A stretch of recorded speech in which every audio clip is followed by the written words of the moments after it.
안녕하세요. 책 읽는 보라입니다. 오늘은 윌리엄 포그너의 에밀리에게 장미를 읽어드리겠습니다. 윌리엄 포그너는 1897년도 미국 미시시피 주에서 출생하여 1962년에 생을 마감하였습니다. 정규 교육을 받지 못하고 병사의 보수를 발표하면서 작품 활동을 시작하여서 1926년에 음향과 분노를 발표하고 일약 세계적인 명성을 얻었습니다. 포그너의 본질적인 관심은 광인, 전과자, 변절자, 백치, 매춘부 같은 인물이 빚어내는 격렬하고도 변질적인 악덕, 공포, 유욕의 세계, 그 중에서도 애욕과 공포의 동물적 본능의 세계를 많이 다루고 있습니다. 성단은 이러한 그의 특색을 잘 나타낸 작품입니다. 그는 주로 남부 사회를 배경으로 한 작품을 썼으며 후에는 로스트 제너레이션의 환멸을 다루기도 하였습니다. 그의 수법은 매우 복잡한 형태를 지니며 남부의 숙명적 역사 속에 오늘의 인간 고뇌와 희망을 추구하는 면이 그의 작품 도처에 잘 드러나고 있습니다. 해밍웨이와 더불어 20세기 전반의 미국 소설계의 쌍벽을 이룬 작가로 1947년 노벨 문학상을 수상하였습니다. 윌리엄 포그너, 에밀리에게 장미를.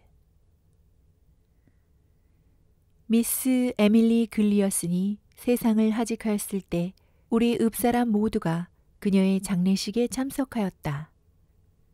남자들은 이를테면 쓰러진 기념비에 대한 일종의 존경심에서, 여자들은 거의 모두가 그녀의 집 내부를 구경하고 싶은 호기심에서 참석했던 것이다. 미스 에밀리 집 내부는 정원사와 요리사를 겸한 노복 한 사람을 제외하고는 적어도 10년 동안 아무도 들여다본 적이 없었다. 에밀리의 집은 한때 하얗게 칠해진 크고 네모진 목조 건물이었다.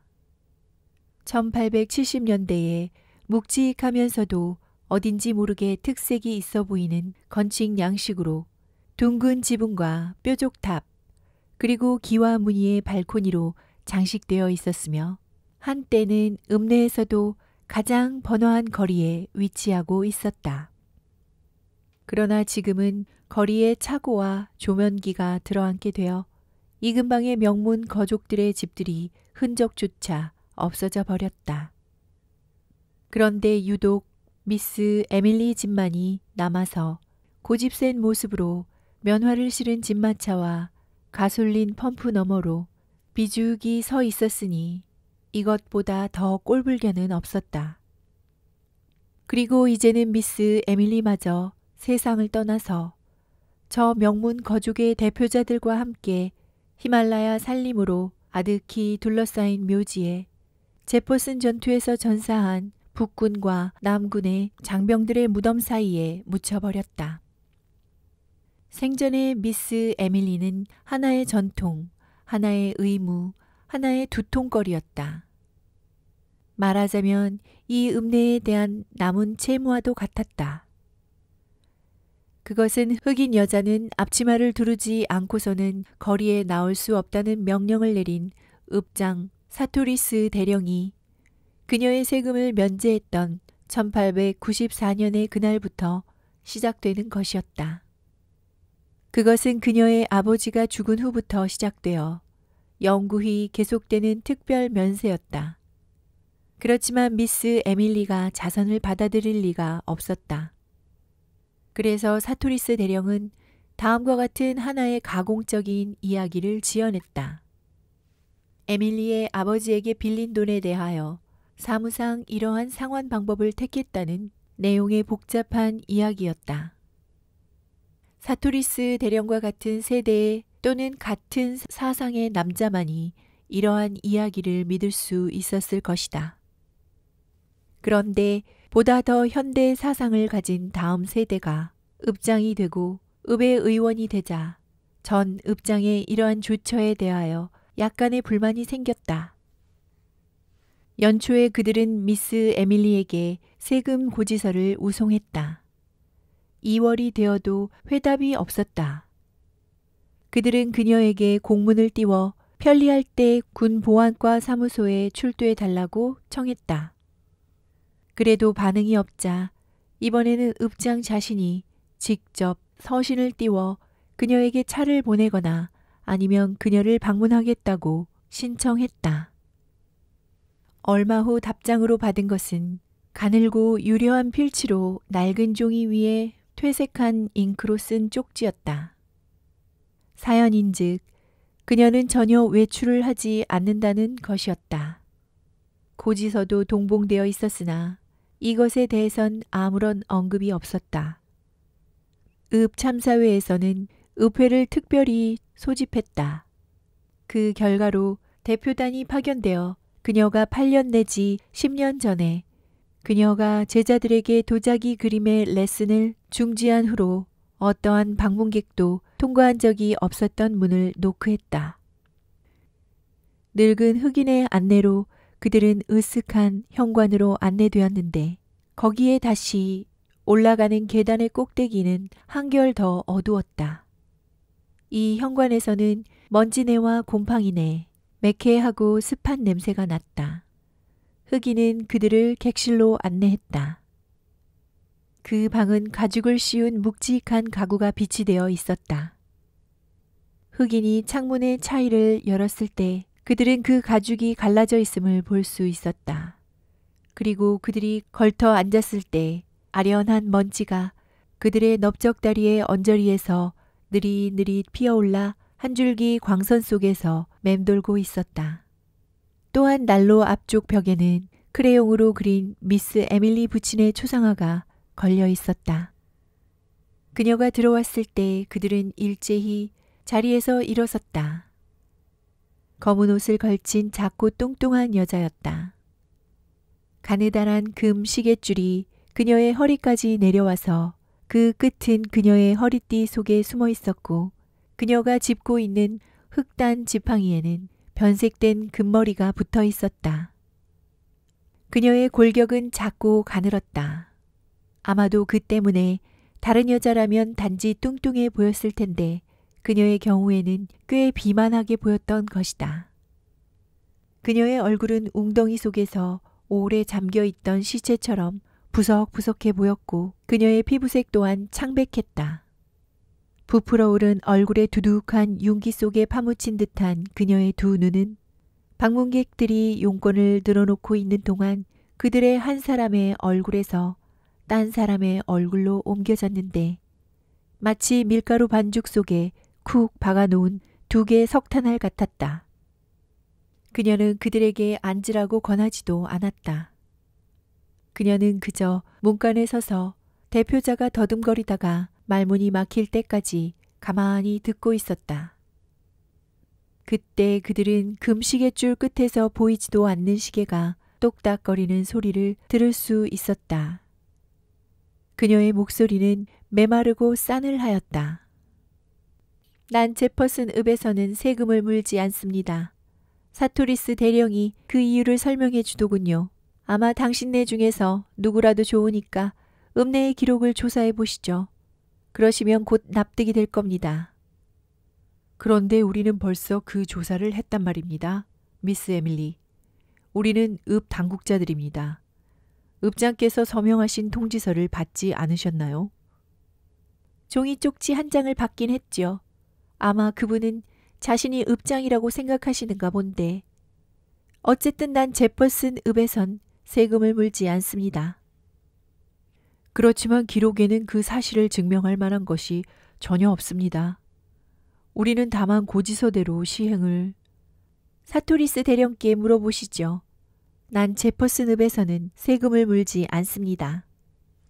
하지만 미스 에밀리, 사토스 대령에게 물어보세요. 실은 사토스 대령은 죽은 지 거의 10년이 된다.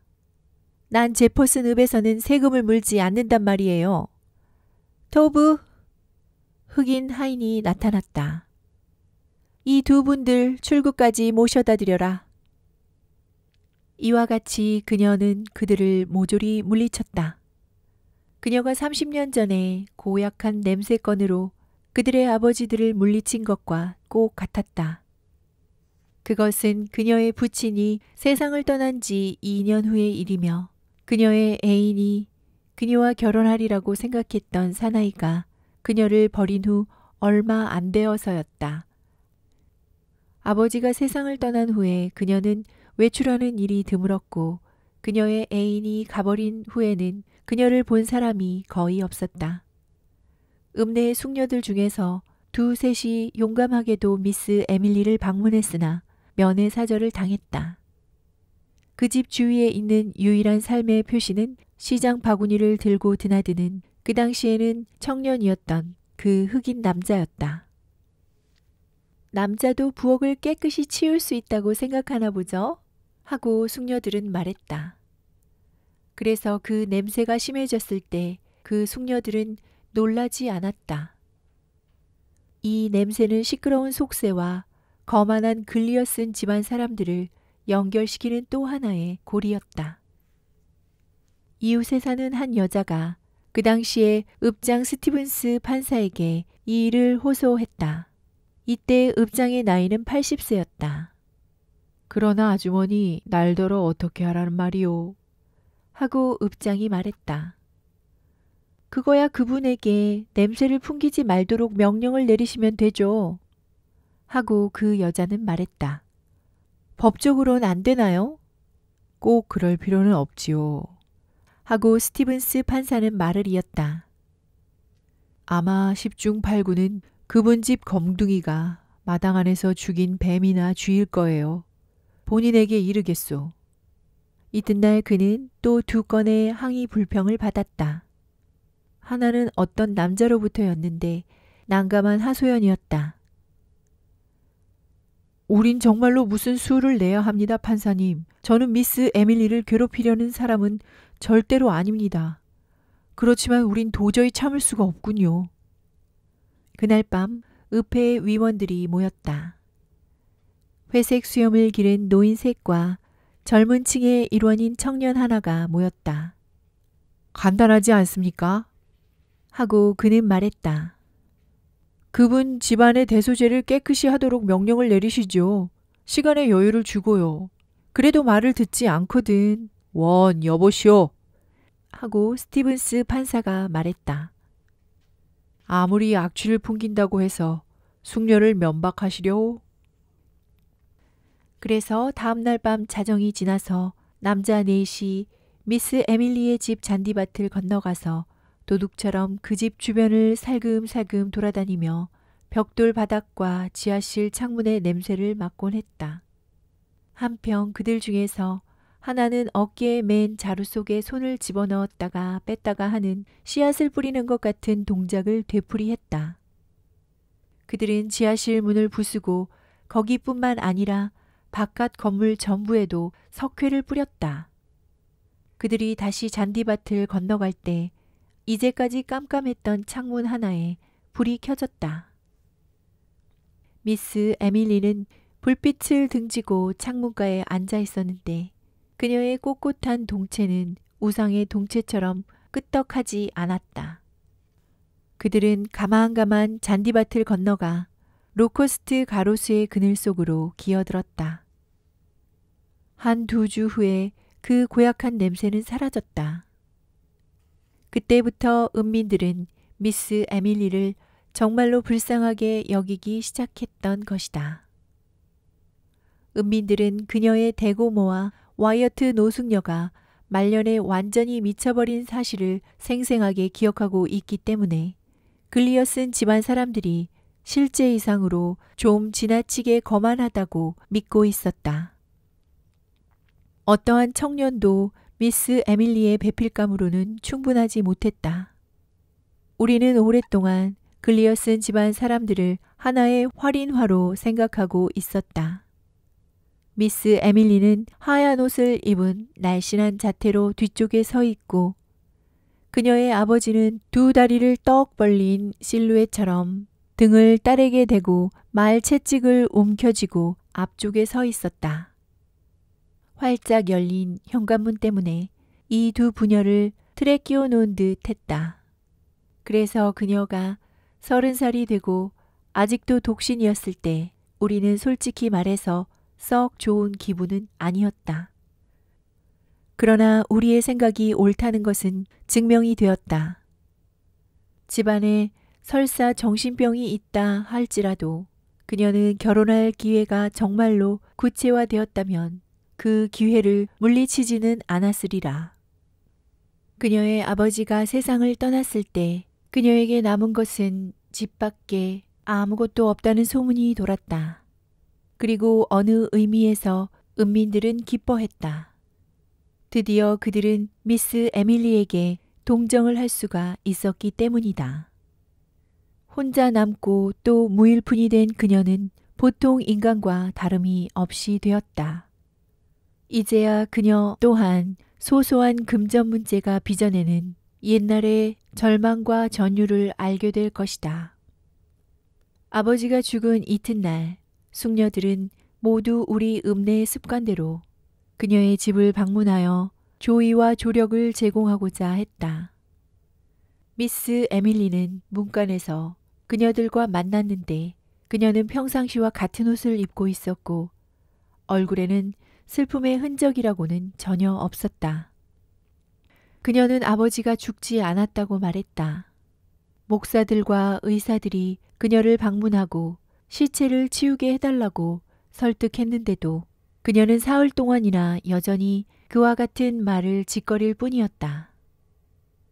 그들이 법이나 경찰의 힘을 빌리려고 하는 차에 그녀는 굴복했다. 그들은 그녀의 아버지를 서둘러 매장했다. 우리는 그녀가 그때 머리가 돌았다고 말하지는 않았다. 우리는 그녀가 그러지 않을 수 없었을 것이라고 생각했다. 우리는 그녀의 아버지가 내쫓아버린 청년들을 모조리 기억하고 있었다. 그리고 우리는 무일푼이 된 그녀가 자기에게서 모든 기회를 앗아간 아버지, 그 아버지의 시체나마 매달리지 않고서는 못 베겼을 것이라고 생각했다. 그런 경우에는 누구나 그럴 것이다. 그녀는 오랫동안 병을 앓았다. 우리가 다시 그녀를 보았을 때 단발한 그녀의 얼굴은 교회의 색 유리창에 그려진 천사들과 어렴풋이 닮은 소녀처럼 어딘지 모르게 비극적이며 고요했다. 읍에서는 인도 포장 계약을 막 체결하여 그녀의 아버지가 세상을 떠난 해 여름에 그 공사가 시작되었다. 건설회사는 검둥이와 노새와 기계류와 함께 현장에 나타났다. 그리고 호머 바론이라는 백인 현장 감독도 나타났다. 그는 몸집이 크며 피부가 거무대대하고 재빠른 사나이였으며 목청이 굵고 눈빛은 얼굴빛보다 연했다. 사내들은 떼지어 따라다니면서 그가 검둥이들에게 호통을 치거나 검둥이들의 오르내리는 곡괭이질에 맞추어 노래를 부르는 것을 들었다. 그는 은민 모두와 친절하게 지냈다. 광장 어디서나 왁짝지껄한 웃음소리가 들릴 때는 반드시 호모 바론이 그 패들의 가운데 있었다. 이윽고 우리는 얼마 후에 그와 미스 에밀리가 일요일 오후면 한 쌍의 젓갈색 망아지가 끄는 누런 바퀴의 사륜마차를 빌려 타고 드라이브하는 것을 볼 수 있었다. 처음에 우리는 미스 에밀리가 흥미의 대상을 가지게 된 것을 기뻐했다. 왜냐하면 숙녀들이 이구동성으로 물론 글리어스 집안 사람이 날품파리 북부 사람을 대수롭게 여기지 않을 거야 하고 말했기 때문이다. 그러나 아무리 슬픈 일이 있다 하더라도 진짜 숙녀라면 귀족의 체면 노블레스 오블리즈를 생각하지 않을 수 없을 것이라고 말하는 나이가 더 많은 딴 숙녀들도 있었다. 그들은 노블레스 오블리즈라는 말을 쓰지는 않았지만 불쌍한 에밀리 친척이라도 와야겠군 하고 말할 뿐이었다. 미스 에밀리에게는 앨러바마 주의 친척이 있었다. 그러나 연전에 그녀의 아버지와 머리가 돈 와이어트 부인의 토지를 두고 다투었기 때문에 두 가족 사이에는 아무런 연락도 없었다. 그들은 장례식조차 참석하지 않았다. 그리고 늙은 은민이 불쌍한 에밀리 하고 말하자마자 모두가 수군거리기 시작했다. 정말 그럴 수가 있을까? 물론 그렇지만 달리 어떡해. 이것은 손바닥으로 입을 가리고 소근거리는 말이었다.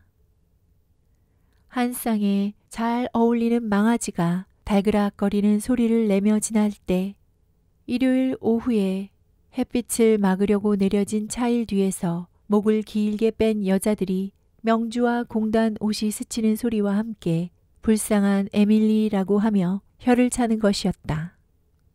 그녀는 고개를 높이 쳐들고 있었다.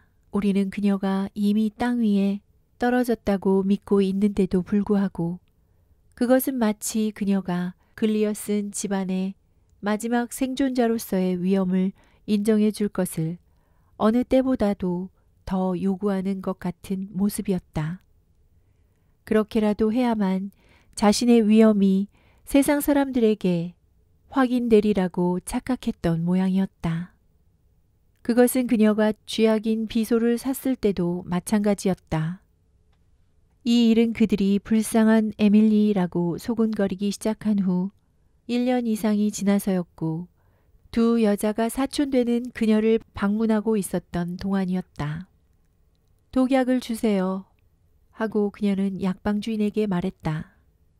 이때 미스 에밀리의 나이는 30이 넘었는데 어느 때보다 여위기는 했지만 몸은 날씬하고 까만 눈은 냉정하고 교만했다.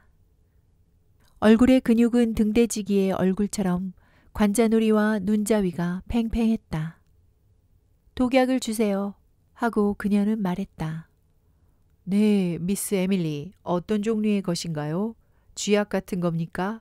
그러시다면 제일 좋은 걸로 주세요. 종류는 아무래도 좋아요. 약방 주인은 몇 가지 약명을 들었다. 이것들은 코끼리도 거뜬히 죽일 겁니다. 그러나 어느 것을 비소를 주세요. 그건 잘 듣는 거예요? 하고 에밀리는 말했다. 비소 말입니까? 물론 잘 듣죠. 그러나 원하시는 건 그 비소를 주세요. 약방 주인은 그녀를 내려다 보았다. 그녀의 얼굴은 팽팽한 깃발과도 같았다. 그야 물론 드리죠. 비소를 원하신다면. 그러나 법이 요구하니까 용도를 말씀하셔야 합니다. 하고 약방 주인은 말했다. 미스 에밀리는 고개를 뒤로 젖히고 그를 노려보기만 했다. 드디어 약방 주인은 외면하고 안으로 들어가서 비소를 내다가 종이에 쌌다. 흑인 배달 소년이 그녀에게 그 꾸러미를 전달했다. 약방 주인은 다시는 나오지 않았다. 그녀가 집에 돌아와서 그 꾸러미를 풀었을 때 포장 위에는 두개골과 뼈를 엇갈리게 그린 표시 밑에 쥐약이라고 적혀 있었다. 그래서 다음 날 우리는 모두가 미스 에밀리는 자살할 것이라고 생각했다. 그리고 우리는 그것이 제일 좋은 해결책이라고 생각했다. 그녀가 애초에 호모 발언과 함께 나다니기 시작했을 때 우리는 그 여자는 그와 결혼하겠군 하고 말했다. 이어서 우리는 그녀가 그를 앞으로 설득하려고 한다고 생각했다. 왜냐하면 호모 바로는 자신은 자기가 그녀와 결혼할 사람이 아니라고 말했기 때문이다. 사실 그는 동성들을 좋아했다. 그가 엘크스 클럽에서 젊은 남자들과 술을 마신다는 것은 이미 널리 알려진 사실이었다. 나중에 우리는 그들이 일요일 오후에 화려한 사륜마차를 타고 지날 때 차일 뒤에서 불쌍한 에밀리 하고 말했다. 그때 미스 에밀리는 고개를 높이 쳐들었고 호모 바로는 모자를 비스듬히 쓴 채 여송연을 입에 물고 누런 장갑을 낀 손에는 고삐와 채찍이 들려 있었다. 그 다음에 숙녀 중에서 몇 사람이 그것은 읍내의 수치요 젊은이에 대한 나쁜 본보기라고 말하기 시작했다. 남자들은 참견하려고 하지 않았으나 드디어는 숙녀들의 성화에 못 이겨 침례파 교회의 목사가 그녀를 방문하게 되었다. 그는 그녀와의 면담에서 무슨 일이 있었는가 일체 말하려고 하지 않았고 그녀를 재차 방문하기를 거부했다. 그 다음 일요일 그들은 또다시 마차를 타고 거리를 드라이브했다. 그래서 목사의 아내는 앨러바마 주에 사는 미스 에밀리의 친척에게 편지를 썼다. 그래서 그녀는 또 자기 집 지붕 밑에 친척을 맞이하게 되었고 우리는 우리대로 물러나 앉아서 사태의 진전을 관망했다. 처음에는 아무 일도 없었다. 다음에 우리는 그들이 결혼하게 되리라고 확신했다. 우리는 미스 에밀리가 보석상에 가서 남자용 은제 장신구 한 벌을 주문하여 물건마다 HB라는 두 문자를 새기도록 한 것을 알았다. 우리는 그 이틀 후에는 그녀가 잠옷을 포함하여 남자용 옷 한 벌을 산 것을 알고서 우리는 그들이 결혼했다고 생각했다. 우리는 정말로 기뻐했다. 우리는 두 여자 사촌이 미스 에밀리보다도 더욱 글리어 쓴 집안 사람의 티를 냈기 때문에 기뻐했다. 그러므로 우리는 호모 바론이 가버렸어도 놀라지 않았다. 결혼식 같은 것이 없어서 우리는 약간 섭섭했으나 그가 미스 에밀리를 맞아들일 준비를 하기 위해 또는 그녀에게 사촌들을 내쫓는 기회를 주기 위하여 가버렸다고 믿고 있었다. 아니나 다를까 일주일이 더 지난 후에 여자 사촌들은 떠났다. 그리고 우리가 줄곧 기대했었듯이 사흘 이내에 호모 바론은 읍내로 돌아왔다. 어느 날 땅거미 질 때 그 흑인 하인이 그를 부엌문으로 맞아들이는 것을 한 이웃 사람이 보았던 것이다.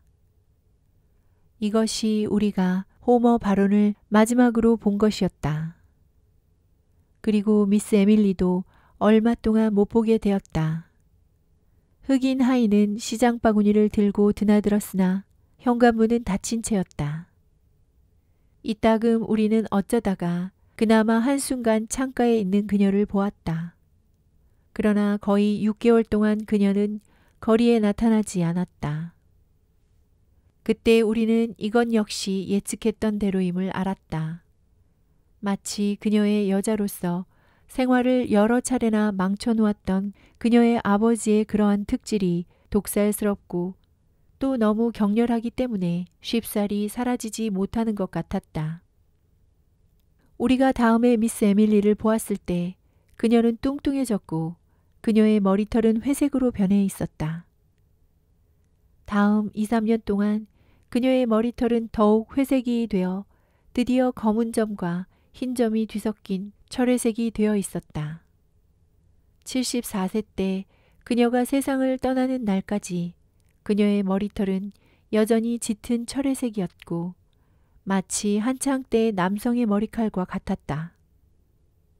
그때부터 계속하여 그녀의 현관문은 닫힌 채였다. 그녀가 40살 때 도자기 그림의 레슨을 했던 6년 내지 7년의 시기를 제외하고는 그녀는 아래층 방 하나에 화실을 만들었다. 그리고 사토리스 대령과 같은 사람들은 딸이나 소녀들을 연보 돈 25센트짜리 은화를 지니고서 일요일에 교회에 나가듯이 꼬박꼬박 이 화실로 보냈던 것이다. 그동안 그녀는 세금을 물지 않았었다. 이어서 보다 새로운 양식이 읍내에 도입되었다. 그림 제자들은 이제 성장하여 차차 오지 않았고 그리고 부모들도 그들의 자식들에게 물감 상자와 실증난 붓, 부인 잡지에서 오려낸 사파들을 들려서 그녀에게로 보내지 않게 되었다. 현관문은 마지막 제자가 나간 뒤에 곧 닫혔고 그 후로 영원히 닫힌 채였다. 읍내의 무료 우편 배달제가 실시되었을 때 유독 미스 에밀리만이 자기 집 문 위에 금속 번호와 우편 상자를 붙이는 것을 거절했다. 그녀는 도무지 말을 들으려고 하지 않았다. 우리는 날마다 달마다 해마다 시장 바구니를 들고 드나드는 흑인의 머리칼이 회색이 되고 그의 허리가 더욱 굽어가는 것을 지켜보았다. 12월마다 우리는 그녀에게 고지서를 보냈는데 그것은 일주일 후에 수치인 불명으로 회송되어 오는 것이었다. 이따금 우리는 아래층의 창문가에 마치 벽감 속에 동체 조상처럼 앉아있는 그녀를 보곤 했으나 그녀가 우리를 보는지 안 보는지는 판단할 수가 없었다. 이와 같이 그녀는 한 세대에서 딴 세대로 친근한, 불가피한, 초연한, 침착한, 그리고 괴팍한 존재로서 지나갔다. 그리고 그녀는 그렇게 세상을 떠났다. 먼지와 그늘에 묻힌 집 속에서 병이 들어 쓰러졌는데 그녀를 시중드는 사람이라고는 늙어서 비틀거리는 흑인 한 사람뿐이었다. 우리는 그녀가 병석에 누워있는 것조차 몰랐다. 우리는 흑인에게서 무슨 정보를 탐지하려는 노력을 포기한 지 이미 오래였다. 흑인은 아무하고도 얘기하지 않았는데 아마 여주인 미스 에밀리하고도 말을 하지 않았을 것이다. 왜냐하면 그의 목소리는 마치 쓰지 않아서 그렇게 된 듯 걸걸해지고 녹슬어 버렸으니까 말이다. 그녀는 아래층 방안 커튼을 친 육중한 호도나무 침대에 누워서 숨을 거두었다. 오랫동안 햇빛을 받지 못하여 누렇게 곰팡이가 낀 베개 위에 그녀의 회색 머리칼이 얹혀 있었다. 흑인 하인은 호기심에 찬 재빠른 눈초리를 던지는 숙녀들이 도착하자 그녀들을 현관문으로 맞이하여 집 안으로 들여놓고는 자취를 감춰버렸다. 그는 곧 집안을 지나 뒷문으로 빠져나가 다시는 나타나지 않았다. 그녀들은 서로 귓속말로 소곤거리고 호기심에 가득 찬 눈으로 방 안의 물건들을 분주히 살펴보았다. 에밀리의 두 사촌 형제도 소식을 듣고 당장에 달려왔다. 그녀들은 이튿날 장례식을 치렀다. 장례식에 참석한 은민들은 꽃더미 밑에 조용히 누워있는 미스 에밀리를 보았다. 그녀의 아버지의 크레용 초상화는 딸이 들어있는 광과 쉬쉬 소리 내는 호기심에 찬 숙녀들 위에서 심각한 얼굴을 한 채로 놓여 있었다. 그리고 아주 많은 남자들이 베란다와 잔디밭에서 미스 에밀리가 그들과 같은 시대인인 것처럼 그녀의 이야기를 하고 있었다. 그들은 그녀와 함께 춤을 추었고 어쩌면 그녀에게 구애라도 했을 것처럼 착각하는 듯한 어투였다. 모든 과거는 차차 좁아드는 것이 아니라 겨울이 접근하지 못하는 거대한 초원이며 이 초원과 현재의 그들을 구분하는 것은 좁은 병목과 같은 최근의 10년이라고 생각하는 노인처럼 그들은 시간의 수학적 진행을 혼돈하고 있었다. 지난 40년 동안 아무도 들여다본 적이 없는 방이 계단 위층에 하나 있었다. 이제 우리는 방을 부수고 들어가야 한다는 것을 알고 있었다. 우리는 그 방을 열기 전에 미스 에밀리가 깨끗이 땅속에 묻힐 때까지 기다렸던 것이다. 방문을 꽝꽝 때려 부수는 바람에 그 방은 먼지로 가득 차는 것 같았다.